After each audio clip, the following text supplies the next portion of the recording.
Tem uma cena muito clássica, né? Toda vez que um ataque cibernético ganha as manchetes de verdade, a tela trava, aparece tipo aquele aviso vermelho enorme cobrando um resgate milionário. Ou apaga o sistema de um hospital inteiro, né? O que é bem pior. Exatamente. Apaga tudo. E qual é a primeiríssima palavra que a mídia ou a galera no corredor adora usar? Ah, sempre há vírus. Pois é. Ah, o banco de dados vazou. Foi um vírus. O servidor caiu daquele jeito. Vírus. É quase como se a gente tentasse criar uma ideia reconfortante de que qualquer desastre no mundo digital se resume a um único tipo de inseto chato. Sabe? Algo que um antivírus comprado na loja ali da esquina vai simplesmente esmagar e resolver. E o lance é que essa simplificação não é só errada tecnicamente, tá? Ela cria um ponto cego super perigoso. O instinto humano meio que tenta empacotar esses problemas complexos numa caixinha binária. Para parecer que dá para controlar, né? Isso, exato. Mas a realidade da arquitetura de sistemas e das ameaças que rodam ali nos bastidores das máquinas é, assim, um ecossistema gigantesco. É muito mais intrincado, muito mais letal do que um simples pop-up irritante na tela. Com certeza. E é exatamente para desfazer essas ilusões que a nossa exploração de hoje vai, assim, mergulhar no material fascinante. A gente está analisando um conjunto de notas e apostilas bem detalhadas de um módulo de cibersegurança chamado Hackers do Bem. Focando nas aulas 1 e 2, né? Isso aí, aulas 1 e 2. A missão desse nosso mergulho é atuar como um atalho inteligente para a nossa audiência. A ideia é rasgar aquele jargão pesado de tecnologia e mostrar, tipo, as engrenagens reais do cibercrime. Tirar um pouco a magia e mostrar a mecânica. Exato, porque o material de origem revela um submundo incrivelmente diverso. Vai desde armas digitais que, acredite se quiser, se escondem na própria placa-mãe de um computador. Que assustador. Totalmente. Até bombas lógicas projetadas para destruir, assim, instalações nucleares reais. Então, prova que a cibersegurança não é só para quem trabalha com TI, é essencial para quem respira no mundo digital. E o que essas notas deixam muito claro, logo de cara, é a necessidade da gente entender como o motivo do ataque evoluiu. Como assim um motivo? É que, tipo, décadas atrás, criar um código malicioso era mais um ato de vandalismo, sabe? Ou um programador testando o próprio ego. Ah, os famosos pichadores virtuais. Exatamente. Só que hoje, o cenário que está documentado nessas aulas descreve uma indústria multibilionária. A gente está falando de hierarquias corporativas, departamentos de pesquisa e desenvolvimento. Peraí, os criminosos têm departamento de pesquisa e desenvolvimento. Tem sim. Eles operam com um foco clínico no lucro, extorsão e espionagem patrocinada por governos, inclusive. A gente não está mais lidando com o hacker adolescente no porão. São corporações do crime e unidades de inteligência. Caramba, isso transforma o assunto num nível de importância vital para nós. Então, para desvendar como essa indústria toda opera, a gente precisa acompanhar o caminho de uma invasão, passo a passo. A anatomia do ataque. Isso. Antes de causar qualquer estrago, a ameaça precisa de uma porta de entrada, um transporte para o sistema. E no material, eles classificam isso por vetores. Certo, vamos desempacotar isso. O tal do vírus que leva a culpa por tudo é, na verdade, só uma dessas categorias, né? Precisamente. E a arquitetura de um vírus, pensando tecnicamente, ela exige dependência. O código do vírus não consegue existir solto no vazio do computador. Ele precisa de um hospedeiro. Então ele não faz nada sozinho. Não. Ele se injeta dentro de um arquivo legítimo. Pode ser uma planilha do Excel, um documento de texto ou até um aplicativo comum. O simples fato dele estar ali no disco rígido não causa o contágio. Ah, o gatilho tem que ser manual. Isso. O usuário ou o próprio sistema precisa abrir e executar aquele arquivo infectado para a infecção realmente começar. Entendi. Dá para pensar nisso como um parasita biológico mesmo? O parasita fica ali inerte no ambiente externo, mas no instante em que ele invade uma célula viva, ele sequestra tudo para se replicar. Perfeita analogia. No mundo digital, o anexo de um e-mail seria essa célula. O texto até resgata casos clássicos, tipo o vírus I Love You ou o Melissa. Nossa, o estrago foi gigante. Né? E o sucesso global deles Dependia única e exclusivamente de convencer alguém, um ser humano do outro lado da tela, a clicar e abrir aquele anexo. Pois é. Só que depender dessa ação manual, do clique de alguém, acaba virando um gargalo para o atacante. E é aí que a engenharia de malware evoluiu para o segundo vetor que as apostilas descrevem, que são os worms, ou vermes. O worm não precisa de clique nenhum. Exato. Ele elimina a necessidade de um hospedeiro e, mais importante ainda, a necessidade de um usuário desavisado clicar em algo. O worm é autônomo, ele se replica sozinho pela rede. Nossa, então se o vírus é o parasita que precisa da célula, o worm atua tipo um intruso invisível que invade um prédio comercial, sei lá, de madrugada? É bem por aí. Ele vai andando pelos corredores escuros, testando silenciosamente a maçaneta de absolutamente todas as portas até achar uma que alguém esqueceu destrancada. E quando acha... Ele entra, faz uma cópia dele mesmo e já manda pro próximo prédio na rua. Caramba! E como ele destranca essas portas? Geralmente, esse intruso usa força bruta ou acha buracos na programação do sistema operacional. As notas citam o uso de ataques de dicionário, por exemplo, na propagação do worm configure. Ataque de dicionário.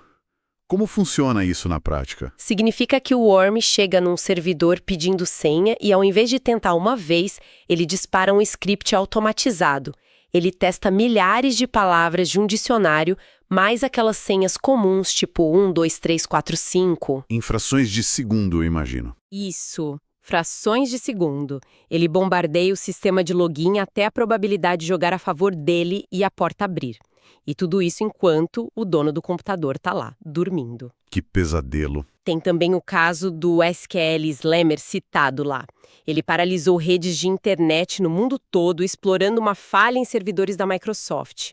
E se replicou numa velocidade que varreu continentes em, tipo, minutos. É uma velocidade absurda, porque tira totalmente o cérebro humano, que é mais lento, da jogada.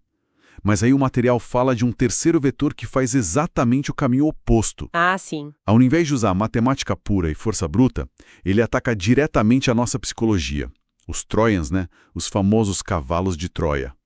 Eu acho a nomenclatura genial porque a tática é literal. Literal mesmo, o presente de grego. É, o invasor embrulha um código malicioso ali dentro de um presente digital. Um joguinho de celular de graça, um editor de fotos super legal ou até uma, entre aspas, atualização de segurança. E é aí que a tecnologia cede espaço para a engenharia social. O Trojan não se dá o trabalho de procurar vulnerabilidade complexa na rede. O objetivo dele é enganar o guarda do portão. Enganar a pessoa que está usando a máquina. Exatamente. As apostilas detalham variantes como os RATs, que são trojans de acesso remoto. Eles entregam o controle do mouse, do teclado, da câmera, na mão de um criminoso lá do outro lado do mundo. Nossa, da câmera também? Sim. E também tem os downloaders. A única função deles é, abrir o portão sorrateiramente de madrugada para baixar o verdadeiro armamento pesado depois que ele já está instalado. Isso escancara uma falha de design meio inevitável, né? Nenhuma criptografia do universo vai resistir se a pessoa que tem as chaves da casa resolver abrir a porta com um sorriso no rosto para um estranho disfarçado. Nenhuma.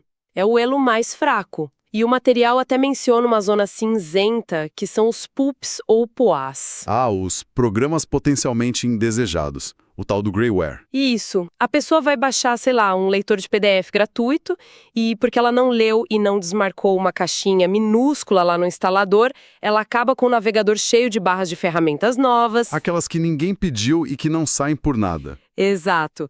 Rastreando histórico e jogando anúncio na tela inteira.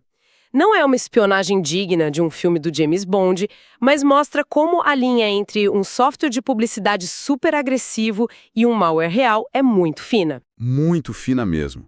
E o passo seguinte que o texto levanta é assustador, porque não importa qual foi o veículo, se pegou carona no arquivo como vírus, se forçou a entrada como worm, ou se entrou pela porta da frente como o cavalo de Troia. Uma vez dentro, a infiltração acaba e começa a segunda fase. Que é a execução do payload, a tal da carga útil. É a transição do transporte direto para a arma. E aqui a criatividade da galera técnica ganha uns contornos bem sombrios. Bastante. Se a gente olhar as categorias de payload, a primeira nem busca destruir nada. A intenção é só escutar. Ficar de olho vivo. A gente chama de ferramentas de vigilância, tipo os spywares e os keyloggers. O invasor quer ser uma mosca ali na parede, só absorvendo tudo em silêncio. Pelo que eu vi no texto, o spyware funciona mapeando o seu hábito diário, né? Histórico, contatos. Mas o keylogger me deu um arrepio. O keylogger é mecânico e direto. Ele intercepta o sinal de cada tecla que é pressionada ali no teclado físico antes mesmo do computador processar. Qualquer coisa digitada. Qualquer coisa. Senha de banco, e-mail da diretoria, fofoca no chat. O Zeus, que é listado nas notas, foi feito especificamente para roubar credencial de banco usando essa técnica exata. Sabe o que é inacreditável no material também? Aquele estudo de caso do Superfish. Ah, da Lenovo. Isso! Um software que vinha pré-instalado de fábrica na caixa dentro de uns laptops novos. A intenção da empresa era só forçar uns anúncios no navegador do cliente para ganhar um dinheiro extra. Só que o estrago foi muito além disso. O caso do Superfish é um exemplo perfeito de ataque na cadeia de suprimentos. Para conseguir colocar anúncio em site seguro, o programa criava certificados de segurança falsos. Quebrando a própria segurança da máquina. Exatamente. Quebrava a criptografia nativa. O que nasceu como uma ferramenta capitalista, gananciosa ali, virou uma cratera na defesa do computador. Qualquer hacker, sentado num café, usando o mesmo Wi-Fi, podia interceptar senhas de banco daquela pessoa. Porque a máquina já veio com a porta arrombada de fábrica. Bizarro. E essa vigilância toda pode abrir alas para o controle total do sistema, né? O texto fala dos backdoors. As famosas portas dos fundos. Essas portas que os malware deixam abertas para criar aquelas redes imensas de computadores zumbis, as botnets, que os caras usam para derrubar sites grandes. Mas eu preciso parar a nossa marcha por um segundo aqui na questão dos rootkits. Ah, chegamos neles! Porque aqui é onde a coisa fica realmente interessante. O texto descreve que os rootkits conseguem se enraizar tão fundo, mas tão fundo, que eles sobrevivem até a limpezas radicais do sistema. Como assim? A engenharia dos rootkits, de fato, desafia como a gente entende o computador. Pensa assim, o Windows ou o Mac é tipo a gerência de um prédio. Se tem um invasor nos corredores, a gerência olha nas câmeras, acha o cara e expulsa. Certo. É o que o antivírus normal faz. Isso. Só que o rootkit não fica andando no prédio. Ele desce para o porão, para o kernel, que é o núcleo do sistema operacional, ou pior, ele vai para o firmware. E o firmware seria tipo a planta do prédio. É o código físico gravado no chip da placa-mãe. O código que ensina a placa a ligar antes mesmo do Windows começar a carregar na tela. Então espera, isso significa que se a pessoa formatar o computador, apagar tudo, reinstalar o Windows limpo, a ameaça continua lá? Rindo da sua cara? Continua intacta, porque ela mora no osso do hardware e não no HD. Isso é de perder o sono. As aulas lá até mencionam projetos como o Dark Matter e o Quark Matter. Foram agências dos Estados Unidos que criaram para infectar o firmware de computadores da Apple fisicamente. Projetos de inteligência de Estado, né? Exato.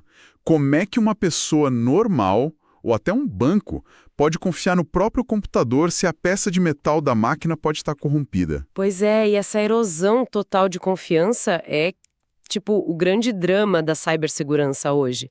E o mais irônico é que as notas trazem um caso histórico onde o culpado por disseminar uma tática de rootkit não foi nenhum espião do governo. Não. Foi quem? Foi a Sony BMG, uma empresa de música e entretenimento. Lá nos anos 2000, eles estavam tão desesperados para impedir a pirataria de CDs de música que eles, em segredo, enfiaram um rootkit dentro dos discos comerciais. Peraí, a Sony vendeu o CD infectado? Vendeu. Quando o fã botava o CD no PC para ouvir a música, o rootkit se instalava silenciosamente no fundo do sistema e ele escondia os próprios arquivos da Sony para a pessoa não conseguir copiar as faixas. Que loucura corporativa! O resultado prático foi um desastre. Os criadores de vírus viram isso e falaram: opa, a Sony criou um buraco negro de invisibilidade nos computadores do mundo todo e começaram a programar os vírus deles para se esconderem na mesma sombra que a Sony abriu. A tentativa deles de ter o controle extremo abriu a maior vulnerabilidade de todas. Fascinante. E saindo agora desse mundo do controle e da vigilância stealth, a gente entra numa categoria onde o negócio dói no bolso. A extorsão e destruição. Isso. Hoje todo mundo já ouviu falar de ransomware, né? Aqueles ataques tipo WannaCry ou Ryuk, que simplesmente não se escondem. Eles chegam chutando a porta e trancam tudo. Qual o mecanismo físico disso? É o uso da criptografia assimétrica. É uma técnica matemática que foi criada para proteger nossos dados, mas os caras transformaram numa arma. O feitiço virou contra o feiticeiro. Exato. O ransomware entra e varre o seu disco rígido inteiro. Ele pega todos os seus arquivos legíveis, foto de família, banco de dados, receita médica e converte num código totalmente embaralhado. Trancado a 7 chaves. É como jogar a vida inteira de um hospital num cofre de titânio. E a única forma de abrir esse cofre é com uma chave matemática longa e impossível de adivinhar. O hacker gera essa chave no servidor dele e o resgate, quase sempre em Bitcoin, é literalmente o preço para ele te vender a sua própria chave. E como é um negócio, em teoria, existe a intenção de devolver, né? Porque se ninguém devolver, as vítimas param de pagar. Mas as apostilas fazem um alerta gritante sobre a diferença entre o ransomware clássico e o crypto-malware. Sim, eles dão o NotPetya como um exemplo claro disso. Isso, NotPetya. E esse cara é um caso perturbador, porque ele tem toda a cara de ransomware. Ele trava a tela, mostra a caveirinha lá e pede os bitcoins. Mas é uma farsa. Exato. Os pesquisadores foram olhar o código a fundo e viram que ele não tinha nenhum jeito de reverter o embaralhamento. A chave muitas vezes era destruída na mesma hora. O resgate era só um chacrinho, né? O propósito verdadeiro mecânico não era extorquir dinheiro, era só apagar as coisas. Pura e simples destruição irremediável de infraestrutura. Uma arma disfarçada de golpe financeiro. O que nos leva diretamente à categoria final e mais sorrateira de armas no material.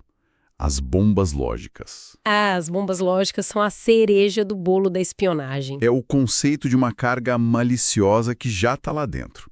Só que ela não rouba, não trava a tela, não pede Bitcoin. Fica hibernando, às vezes por meses a fio, apenas esperando. Esperando uma condição extremamente específica no computador para poder acordar. O material detalha o caso do Stuxnet, que é, assim, o ápice absoluto da engenharia reversa. Esse caso é de cair o queixo. É um marco na guerra cibernética moderna. O mecanismo de ação do Stuxnet foi notável justamente pela restrição. Ele não saía atacando todo mundo. Ele infectou milhões de computadores pelo mundo todo silenciosamente. Mas a bomba lógica lá dentro mandava ele fazer um interrogatório no sistema antes de agir. Como ele interrogava o computador? Ele checava assim: o software de controle que roda aqui é da fabricante Siemens? Se sim, ele continuava. Esse software está controlando inversores de frequência muito específicos industriais? Caramba! E mais, esses motores estão girando numa velocidade exata que é compatível com purificação de urânio. Se qualquer uma das respostas fosse não... Ele virava para o lado e voltava a dormir. Exatamente, dormia de novo e não fazia nada. Ou seja, ele só despertava a carga destrutiva quando tinha 100% de certeza de que ele estava no alvo principal, que eram as instalações nucleares iranianas. É uma precisão absurda, né? É tecnologia militar pura. Mas vem cá, com ameaças que conseguem se camuflar dentro do chip, travar o HD com matemática indestrutível, ou ficar em silêncio por anos igual o Stuxnet, como é que os defensores sequer começam a lutar contra isso? Aí a gente muda de fase. A imersão das aulas dá uma curva agressiva aqui para o jogo de gato e rato. Os ILCs, indicadores de comprometimento. Então, o que tudo isso significa na prática? Significa que a premissa dos IOCs é que todo crime digital deixa rastro, por mais ninja que o malware seja. O trabalho do cara da defesa é procurar o quê? Anomalias. E a ferramenta mais básica para isso é o antivírus clássico, né? É o começo. O antivírus tem um banco de dados gigante, um catálogo enorme de milhões de malwares conhecidos. Ele olha para o seu computador e compara com o catálogo. Só que o limite dessa tecnologia, que as notas apontam bem, São os falsos positivos quando ele bloqueia um programa normal que a empresa precisa para trabalhar e os falsos negativos, que são um pesadelo de verdade. O falso negativo é quando o criminoso muda uma linhazinha de código no vírus, ele fica inédito e o antivírus deixa passar porque não está no tal do catálogo ainda. E como esses catálogos falham contra coisas novas, o texto descreve uma tática maravilhosa chamada de sandbox, ou caixa de areia. A caixa de areia é sensacional.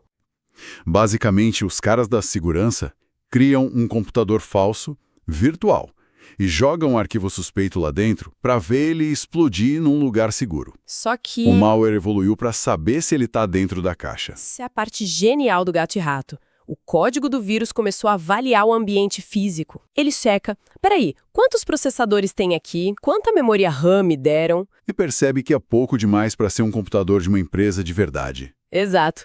Ele até checa, e isso é real, ele checa se o mouse está sendo mexido de um jeito humano, sabe? Com tremores e pausas. Se o código suspeitar que é um ambiente simulado, Se ele cheirar rato, ele não ataca. Ele fica lá quietinho, fingindo ser uma planilha do Excel super inofensiva. é a mesma coisa que botar um criminoso profissional numa sala de interrogatório, sabe? O cara senta na cadeira, olha ao redor, vê aquele espelho falso gigante na parede e na mesma hora ele senta retinho. Exato, vira um cidadão modelo. Vira um anjo, porque ele tem plena consciência de que os detetives estão observando tudo pelo vidro. É genial. E o detalhe dessa sala de interrogatório digital é que os defensores tiveram que mudar a tática também. Daí nasce a análise baseada em comportamento. E o que o material fala sobre isso? Ferramentas como o Wireshark ou a suite do sysinternals que o texto cita, elas não olham mais para a cara do arquivo, para a identidade dele. Elas olham para a atitude. Ah, o que ele tenta fazer. Isso, porque não importa se o malware está escondido no núcleo do planeta. Em algum momento, para roubar dados, ele tem que abrir uma porta de rede. O Tripwire, por exemplo, ele tira como se fosse uma foto criptográfica de todos os arquivos de configuração do sistema. E se um arquivo mudar 1 milímetro, sem ninguém autorizar? O alarme dispara na hora. Se um processo que estava invisível resolver mandar pacote de dados lá para um servidor no leste europeu, a defesa percebe o tráfego e corta na hora. É uma vigília sobre a ação e não sobre o nome do programa. O que nos conduz organicamente para a etapa final dessa jornada toda, a última linha de defesa: prevenção e mitigação. Que muitas vezes é a mais dolorida de aplicar. E o que me pega é a ironia gigantesca disso. A gente passa o texto inteiro mapeando vetores mirabolantes, códigos de espionagem do nível Stuxnet, rodando centrífuga de urânio. Coisa de filme. E aí, quando as notas chegam na prevenção, a solução proposta parece ridiculamente simples: manter o sistema atualizado. E a questão da política de acesso. É o princípio do menor privilégio. É uma barreira mecânica mesmo. O estagiário ou o funcionário do RH não tem que ter acesso aos servidores da engenharia. Para que não espalhe, né? Sim. Se o invasor rouba a conta do estagiário, o dano fica contido só naquele pedacinho ali e não afunda a empresa toda. Mas o núcleo da prevenção mesmo... Foge da tecnologia. Pode. É o ser humano. É treinar a equipe exaustivamente para reconhecer o e-mail fraudulento e o link envenenado. É essa a ironia. Por trás das táticas governamentais e da criptografia de grau militar, no fim do dia, a principal fundação da defesa cibernética global É treinar a pessoa a não abrir um PDF. Isso. A não clicar no anexo de fatura em atraso ou fotos da festa. A engenharia do prédio pode ser a mais cara do mundo, de aço puro, mas se o vigia abrir a porta para o entregador esquisito sem checar o crachá, Já era! A engenharia social continua sendo a rainha porque ela burla qualquer criptografia do planeta simplesmente atacando o nosso cérebro, a nossa curiosidade. ou o nosso medo, né? Quando manda um e-mail dizendo que o banco vai bloquear a conta. E porque a gente sabe que essa falha humana é 100% inevitável, o material fecha com o que eles chamam de mitigação. O famoso plano B. Mitigação assume que o muro perfeito não existe, né? Assume totalmente. E quando o alarme de comportamento soar, a orientação das apostilas é puramente tática. Isola o doente. Isola a máquina na hora. Tem que arrancar o cabo de rede da parede, desligar o Wi-Fi fisicamente e estancar o sangramento antes que o ransomware pule para o servidor principal da empresa. E depois do isolamento, a salvação são os backups. Mas aí as notas reforçam um detalhe crítico. Não adianta nada ter um backup que fica conectado na mesma rede o tempo todo, concorda? Lógico. Senão o crypto-malware vai lá e criptografa o backup também e você perdeu as duas coisas. O armazenamento tem que ser frio, offline, gaveta trancada. Gaveta trancada, perfeito. E o processo termina com a investigação pós-incidente. Os detetives olham para a máquina para descobrir por qual maçaneta o intruso passou. É. Porque pular essa parte, só formatar o PC, que é o que muita empresa faz para economizar tempo. Só garante que o mesmo hacker vai entrar amanhã pela mesma porta aberta. Exato. A mitigação ensina que a defesa não é um muro intransponível. A empresa é um organismo vivo. Ela vai tomar uma facada em algum momento. A questão é a velocidade para aplicar o torniquete. Sobrevivência pura. E assim, a gente fecha a nossa análise desse módulo maravilhoso de cibersegurança. A gente traçou o mapa desde a invasão, diferenciando o parasita vírus do worm autônomo. Exploramos as armas em si, as cargas úteis. Desde o roubo silencioso até a destruição pelo resgate matemático do ransomware. Investigamos a inteligência da defesa e do ataque, terminando nas medidas humanas para segurar a barra. O motivo da gente importar essa discussão para cá é muito claro. O digital não é mais um mundo separado. Ele é o mundo principal. É o palco da economia e da saúde, né? Ou tal. Mas antes de eu encerrar esse nosso mergulho, tenho um detalhe do Stuxnet e das bombas lógicas que se recusa a sair da minha cabeça. E eu queria deixar para todo mundo pensar. Manda! O material mostrou que códigos são capazes de entrar num ambiente industrial crítico, mapear tudo em silêncio absoluto e voltar a dormir por anos. Ficar hibernando lá só esperando uma data ou uma ordem. Então, sabendo que essa tecnologia de infiltração invisível e dormente já funciona muito bem há mais de 10 anos, quantos desses códigos sombrios podem estar, exatamente neste segundo, alojados nos servidores das nossas infraestruturas vitais pelo mundo? É uma pergunta de tirar o sono. Né? Numa comporta de hidrelétrica, num sistema de triagem de hospital gigantesco, na malha de semáforos de uma capital. Todos em completo repouso. Só esperando uma crise geopolítica e alguém apertar um botão para acordar todos eles ao mesmo tempo. Exatamente. É algo pesado, mas muito real para se manter em mente na próxima vez que a gente lê uma daquelas manchetes sobre tensões globais lá no navegador de internet. Com certeza. Fica o alerta. É isso. Agradecemos demais a companhia de quem acompanhou até aqui, nessa exploração meio tensa, mas super necessária pelas engrenagens da cibersegurança. Até o nosso próximo mergulho profundo.